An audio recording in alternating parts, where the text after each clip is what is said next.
Shalom. Welcome to Shar's Stories, where I tell stories about things that happen in my life with a moral to it, and hopefully it will help you renew your minds and hopefully you'll learn something from it too, as I have. This story, the scene is at my grandmother's house, but let me tell you a little bit about my grandmother. Grandma Berry, as we called her, was born in 1909 and she died in 1974. I could write a book just about my interactions with my grandma or separate volumes on my grandmother and other relatives. Okay. She was somebody that if you met her, you knew you met her. Okay. While I was growing up, I always thought grandmama was rich. And that was because whenever my sister and I would go over, she would have things in her house that we didn't normally have on a regular basis. She would always have Hawaiian punch. She would have Saunders fruitcake, and Saunders fruitcake was oh, it was delicious. And Saunders was a bakery in Detroit that specialized in really good pastries, okay, and cakes. And Grandma would have cherry pie, she would have ice cream, and so I just thought that she was rich.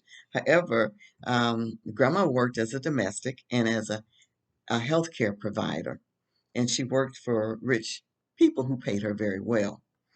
And grandmama became a widow in 1960, and she never married. I was about 12 at that time. Grandma learned to read as an older adult, and she learned to read so that she could read the Bible. And grandma was highly religious, okay? Skirts down to the floor. Women ain't supposed to show their elbows. And scandalous if you had on a pair of shorts and your knees were showing, okay? And one of Grandmama's favorite sayings was, the main identical thing, you must be born again. All right. During my preteen years, we spent a lot of time at her house. Grandmama did, that was my sister and I. She didn't allow us to watch secular programs on the television. Every once in a while, we could watch something like Bonanza, a family program or something like that. But one day she went on a short errand and left my sister and I in the house by ourselves.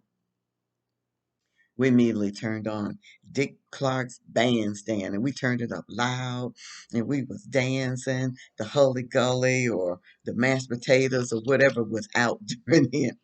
We was having so much fun. Grandma came back in. We didn't even see her coming back in the house. Oh, she was upset. And grandma would always give us what they call a talking to. I would almost rather she just spank me, but she never did spank us instead of giving us a talking to. All right.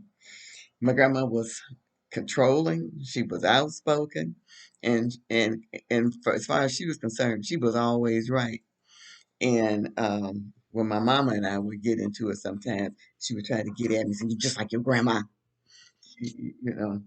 But anyway, and during my young adult years, my grandmama would always would call me, and we would stay in touch. She would say, "Sharon, how should I be praying for you?" Because she knew I lived a life on the edge, okay, and she wanted me to be protected.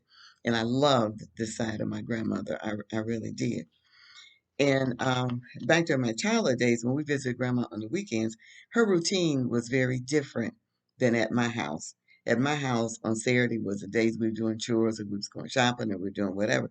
But grandmama kept the Sabbath on Saturdays, and it was a rest day. And sometimes it was a small band of women that would come and they would have a Bible study. And I liked it when the singing part of it, because I got a chance to sing with them and play the triangle or the tambourine or something like that. And so for me, that was fun. Now, the head of this group was Sister Hillman. This is who the story's about.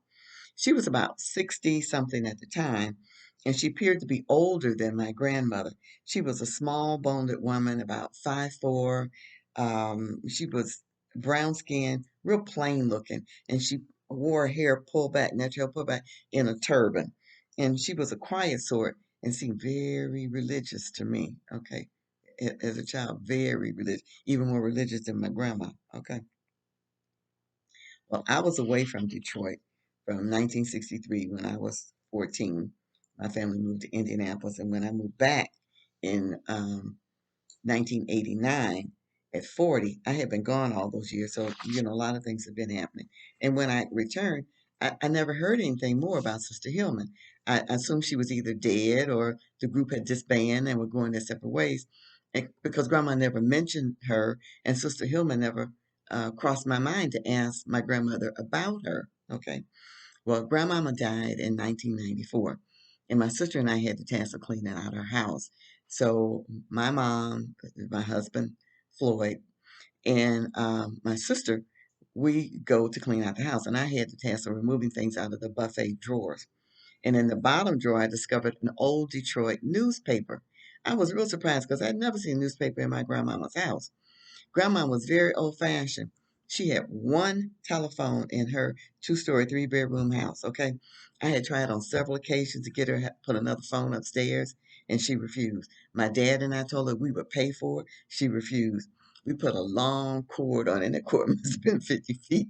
Reach from downstairs, up the stairs, and up to her bedroom so she could take the phone up when she went to bed. But she refused to carry it upstairs. She wasn't. And she never came down to answer the phone. I don't care how many times you let it ring. And she had one of them old standard black phones, so it wasn't like when the phone rang, you could see who was calling because it wasn't none of that. We talking about way back, okay? Finally, we got the message, but the conversation, because I couldn't understand, but the conversation between my grandmother went something like this. Grandma, what if you needed somebody to come and help you during the night and the phone's downstairs and you can't get to it? I'm trusting Lord. He gonna take care of me through each and every night. But grandma, what if somebody needs you and you don't come down to hear what they want? Well, when I go to bed, I ain't coming down and going out to see about nobody. All I can do is pray, and I'm doing that already. Okay. So when it came to news reports on TV, she never watched them. Once I asked her why she didn't watch the news, so she would know what was going on, what was happening around the world. She said, I know what's going on. Just read your Bible, and it'll tell you everything you need to know. Okay. So when I saw a newspaper, I knew something out of the ordinary had to be in there in order for grandmama to have had it and then to have kept it. Okay. So I started to go through the newspaper. I sure was hoping it wasn't some little tiny little news item that I was looking for, because this was the full sheet pages that was, the big newspapers back then. And so I thought maybe it might have been an obituary or something like that, but it was just this one social section to the paper. It wasn't the whole paper, just one section. So as I flipped through those full size pages, trying to look through grandmama's eyes as to what she thought was worth saving, my eyes fell on a half page spread with photos. I screamed, Linda, Mama, Flora, come here, come down now. They came running, and there in black and white was a half page spread with photos of Sister Hillman. Okay. And the headline was something like this: Woman 84 marries man 24. Okay, we were shocked. And eight hands started diving at the newspaper. So we just had to spread it out on the table so everybody could read it all at one time. And I was reading faster than Evelyn Wood could ever teach you how to read, you know. And so what the gist of the story was, this was a guy from a family that lived down the street, and he had been in and out of jail, but he had come home and then he was mowing her lawn, okay, and he would call her grandmama. That's what she said, grandma. That's what she said. He would call her grandmama, and even after they married, he would slip and sometimes say grandma. But how you go from grandma to honey? Okay, but anyway, so, but however, there must have been a previous newspaper that my grandmama did have where they had the wedding because the man's probation officer read it and came and picked him up and incarcerated him again. I mean, but the photos, they show them in several rooms of the house. In one picture, they were both sitting at the piano, just smiling at each other. And then had it in the bedroom where he was zipping up her dress. At that moment, I just said, Sister Hillman must have had dementia or something.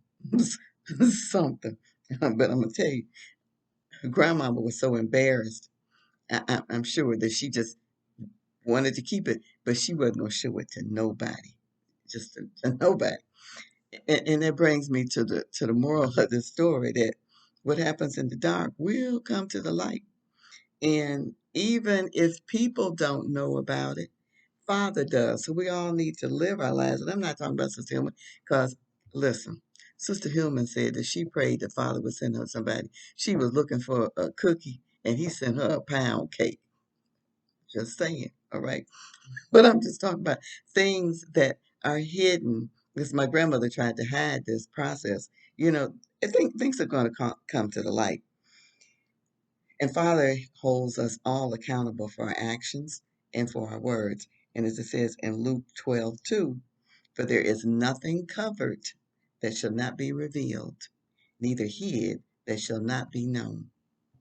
I hope you enjoyed the story today and come back again. And please subscribe if you haven't. And please like and share. Thanks. Shalom.